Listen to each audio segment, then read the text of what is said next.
Hey, what's up? It's me.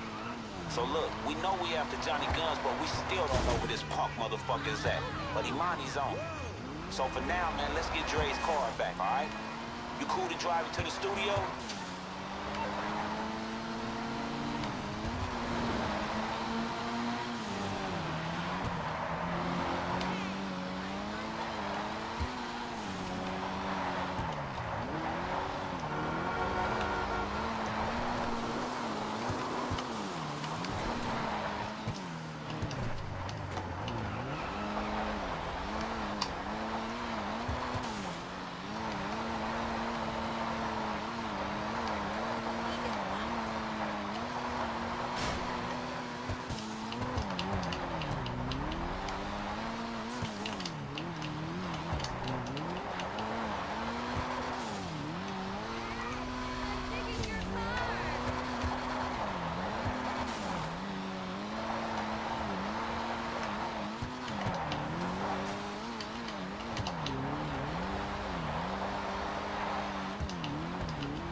This game, you're not ready for it. Are you serious? Look at this, he was spraying the sky again.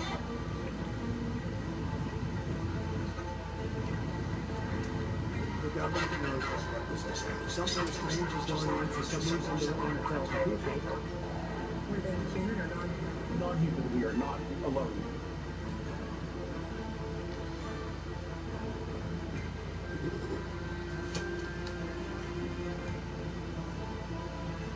Mr. President states that not only does the military know what these sightings are, but the government knows, and the current President of the United States is right.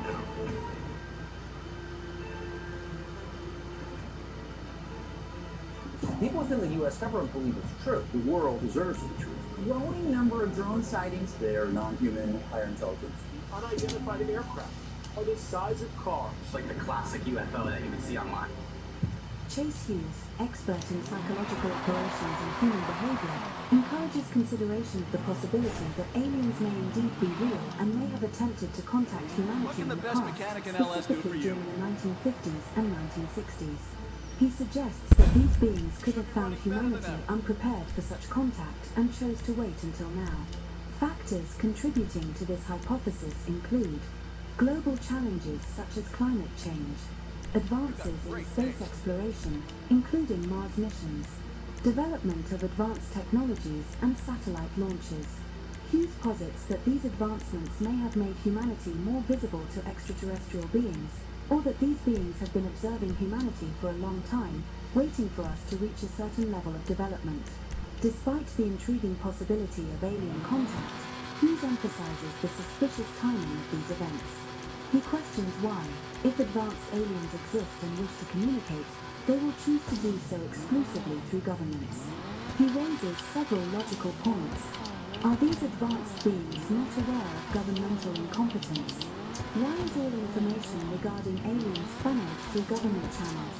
On December 25th, a significant aviation incident occurred involving an Azerbaijani-operated Embraer E-190 aircraft.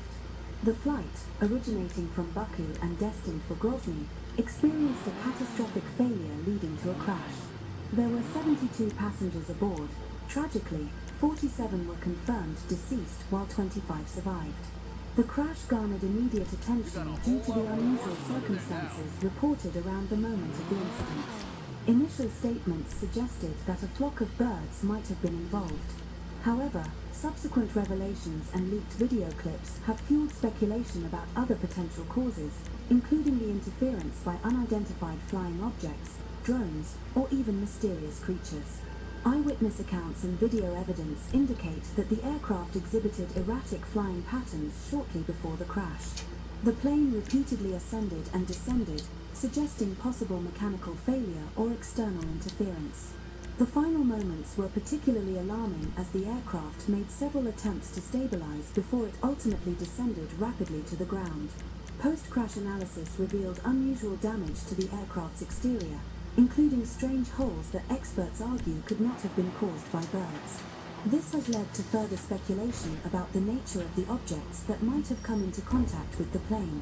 Survivors and other eyewitnesses have provided varied and sometimes conflicting accounts of the events. Some have mentioned seeing unusual phenomena such as energy balls or unconventional drones near the aircraft. These testimonies contribute to the ongoing mystery and complexity of determining the exact cause of the crash. An interesting observation from the crash was that all survivors were seated at the back of the aircraft. This aligns with statistical data suggesting that the rear of an airplane may be safer in the event of a crash.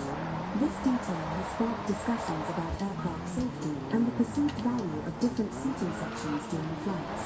A tragic plane crash occurred a few days ago in Brazil, involving a small passenger aircraft. The incident resulted in significant damage and numerous casualties, raising concerns about potential contributing factors, including the presence of unidentified aerial phenomena. The aircraft, a small passenger plane, crashed into a residential area, colliding with a house and a nearby cafe. The impact of the crash has caused extensive damage to both structures. Eyewitness accounts and video footage reveal the severity of the disaster, highlighting the devastation faced by the local community. Initial reports indicate that there are 9 confirmed fatalities directly linked to the crash. Additionally, approximately 30 individuals have been hospitalized, with several in critical condition. The local authorities are currently investigating the scene and providing assistance to those affected. In light of the crash, discussions have emerged regarding the potential involvement of foreign objects in the sky, including drones or unidentified aerial vehicles. While there is no concrete evidence to support claims of extraterrestrial involvement, the idea has sparked interest and speculation. Chase Hughes has identified 3 possible reasons behind the recent UFO sightings and government response. This report examines these reasons and provides historical context to support the analysis. The first reason posited by Chase is that the UFO sightings and government response are a distraction tactic. Governments often use distractions to divert attention away from pressing issues, such as economic instability, political unrest, or global crises. The release of UFO footage by the Pentagon in 2020, during the COVID-19 pandemic, is cited as a vivid example of this tactic. The second reason is the use of fear as a tool to unify people and gain their trust. Chase explains that fear can be an effective means of controlling people, as they tend to rally behind leaders and give up their freedoms when faced with a perceived threat. Historical examples of this tactic include the Red Scare during the Cold War and the War on Terror after September 11, 2001. The third reason is to test people's reactions to the idea of UFOs. Chase asserts that governments have been using this tactic for centuries to gauge public opinion and assess the feasibility of introducing new narratives. By slowly introducing the idea of UFOs and monitoring the public's response, governments can determine whether they can escalate the narrative without encountering significant resistance. The recent surge in UFO and drone sightings has sparked widespread interest and concern. Renowned expert in psychological operations and human behavior, Chase Hughes, has provided an insightful analysis of this phenomenon. This report summarizes his key points and explores the possible implications of this collective psychological process. Hughes highlights the significant shift in the government's stance on UFOs, from decades of denial to openly discussing unidentified aerial phenomena in official sessions.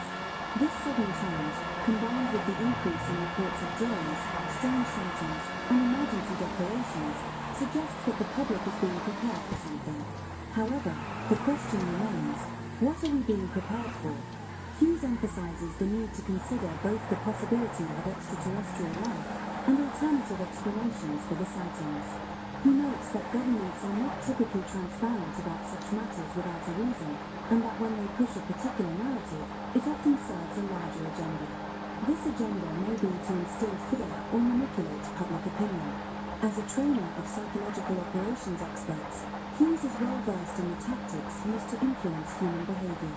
He suggests that the current situation may be an example of a collective psychological process where the public is being manipulated to accept a certain narrative or to prepare for a specific event. The claims made by Chase Hughes, a purported expert in psychological operations and human behavior, regarding the recent surge in UFO and drone sightings. Hughes posits that the current situation may represent a collective psychological process, intentionally orchestrated or otherwise. Hughes' core argument centers on the significant shift in government discourse regarding UFOs, now termed UAPs, unidentified aerial phenomena. Decades of denial have given way to official acknowledgement and even discussion. Coupled with the simultaneous increase in reported drone sightings and other unusual events, Hughes suggests a deliberate attempt to prepare the public for something, the nature of which remains unclear. The most significant aspect of Hughes' analysis is the change in official rhetoric surrounding UFOs. This shift, he argues, warrants scrutiny. Governments rarely openly acknowledge unexplained phenomena without a larger underlying agenda. The motivation behind this change could range from genuine investigation to a deliberate attempt to shape public perception and manage potential anxieties. Hughes, drawing on his expertise, highlights the potential for manipulation through psychological operations. He implies that the increased reporting of UAPs and unusual events could be part of a larger strategy to influence public opinion, possibly to create a climate of fear or acceptance of a particular narrative. He encourages a balanced perspective, suggesting that the phenomena could be extraterrestrial in origin or something else entirely. However, he emphasizes the improbability of governments willingly revealing such information unless it served a strategic purpose. Hughes' analysis implicitly urges critical thinking and skepticism. The sudden shift in government communication, coupled with the increased reports, demands careful consideration of potential motives and manipulations. He suggests that the most dangerous aspect of the situation might be the manipulation occurring within the collective consciousness. Another reason is to test and gauge public reactions to the idea of UFOs. Chase suggests that governments have historically used such tactics to assess how the public would respond to new or controversial information. This is done through a gradual process of normalization, where the idea is introduced and reinforced over time to avoid immediate resistance. Historical examples include the Tantan incident in 1964, where questionable reports of attacks on naval ships were used to justify escalating the Vietnam War, and Operation Northwoods in 1962, a declassified plan that proposed fake attacks, including blowing up airliners, to justify military operations against Cuba. These examples illustrate how governments test public reactions to justify future actions. Chase outlines a possible three-phase plan that governments might be using to manage public perception of UFOs. The first phase involves normalizing the idea of UFOs through constant leakage of footage, holding public hearings, and using terms like UFOs frequently. The goal is to make the public accept the existence of these phenomena without panicking. This phase is characterized by a controlled release of information to keep the public curious but not alarmed. Once the idea is normalized, The government can escalate the narrative by introducing more compelling evidence or reports. Oh no! This could involve more detailed descriptions of sightings, alleged encounters, or even physical evidence. The escalation phase aims to maintain public interest and build on the initial acceptance. In the final phase, the government would utilize the public's acceptance and fear to implement policies or actions that might not have been possible otherwise. This could include increased surveillance, military spending, or other measures justified by the perceived threat of UFOs. The utilization phase leveraged the psychological impact of the previous phases to achieve specific policy goals.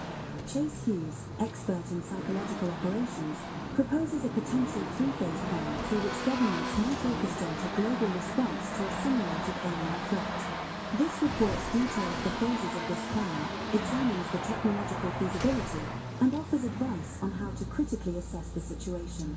This phase involves escalating reports of UFO sightings, near misses, and interference with infrastructure, power grids, airports. The goal is to create a sense of urgency and credible threat requiring immediate action.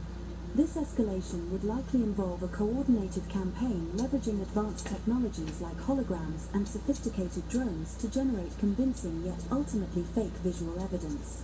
A dramatic event, such as a large-scale simulated attack or catastrophic event, a seemingly impossible explosion over a major city, is anticipated. This event would be designed to be undeniable and to instill widespread fear and panic. The technology to create such a spectacle, using advanced technologies, is considered feasible by Hughes. With a credible threat established, governments or global alliances would present themselves as the solution, emerging as heroes capable of averting the crisis. This would likely involve proposals for increased defense budgets, the formation of global alliances, and the creation of specialized response teams. The ultimate goal, Hughes warns, might be the concentration of power in the hands of fewer entities. He suggests the existence of official documents indicating pre-planning of a staged alien invasion. The feasibility of this plan is supported by the existence of advanced technologies like holograms, drones, and AI-driven deepfakes, capable of manipulating public perception on a large scale. Hughes argues that such manipulations are not unprecedented, citing historical instances where governments used fear and misinformation to achieve their goals, implicitly referencing events like the Red Scare and the War on Terror. He offers three key pieces of advice. 1. Maintain critical thinking. Question the narratives presented, consider who benefits from the spread of specific stories, and avoid knee-jerk reactions. 2. Educate yourself. Research historical precedents, study current technologies and government strategies. Knowledge is a powerful tool against manipulation. 3. Focus on verifiable facts. Distinguish between speculation and provable evidence. Not every unexplained event is evidence of extraterrestrial life. Chase Hughes emphasizes the importance of uncovering psychological operations, PSYOP, in news manipulation, likening the process to the work of a detective. Here are the practical steps he recommends identifying and expose these operations. Assess the media source's reputation for reliability and accuracy. Distinguish between outlets that focus on factual reporting and those that sensationalize events to manipulate emotions. Exaggerated and sensational headlines are a prominent sign of PSYOP, and such stories should be approached with skepticism. Investigate the ownership of the media platform. Connections to pharmaceutical companies, political entities, and major military companies can indicate potential biases or motivations for manipulation. Understanding these connections can help in evaluating the impartiality of the news being presented. Evaluate whether the story is published during significant events such as major crises, scandals, or upcoming elections.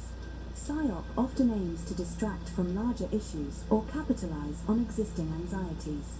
If a story emerges during such times, it may be part of a larger manipulation strategy. Observe if different media outlets use the same words and phrases verbatim. This consistency can indicate a coordinated effort to plant a specific idea or narrative in the public's mind. Repetition of messages is a key tactic in psychological operations to establish a desired narrative. Pay close attention to phrases that are repeated across various media outlets. This repetition is a hallmark of PSYOP, as it aims to reinforce a specific message and make it more believable through consistent exposure. Be alert for phrases such as unprecedented threat or undeniable evidence. When these phrases appear uniformly across various media outlets, it may indicate an organized psychological operation. The pattern of identical repetition suggests that the narrative is being pushed collectively, often with an agenda behind it. Psychological operations often aim to provoke strong emotional responses, targeting feelings such as fear, anger, and surprise. Chase references the FET model, focus, emotion, tribe, to emphasize the importance of recognizing when a story is designed to elicit an emotional reaction. If you sense that a story is engineered to provoke feelings, it is advisable to disengage from it and question its intent. Many narratives surrounding unidentified phenomena are centered on unspecified threats lacking concrete evidence. Be cautious of stories that do not provide verifiable documents or credible eyewitness accounts, relying instead on anonymous sources or unclear claims. A crucial question to consider in assessing the authenticity of a story is whether it seeks to expand government control or justify new laws.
you.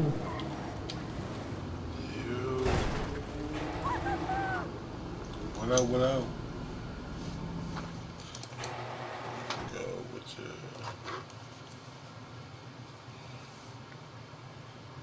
you. WTW, my boy.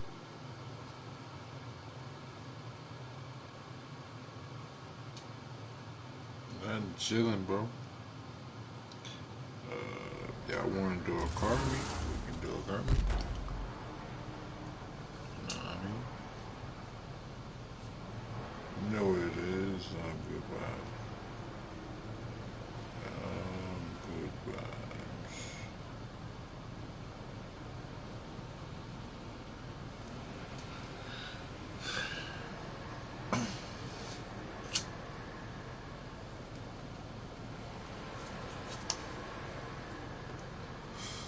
You know what it is.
Need something, huh?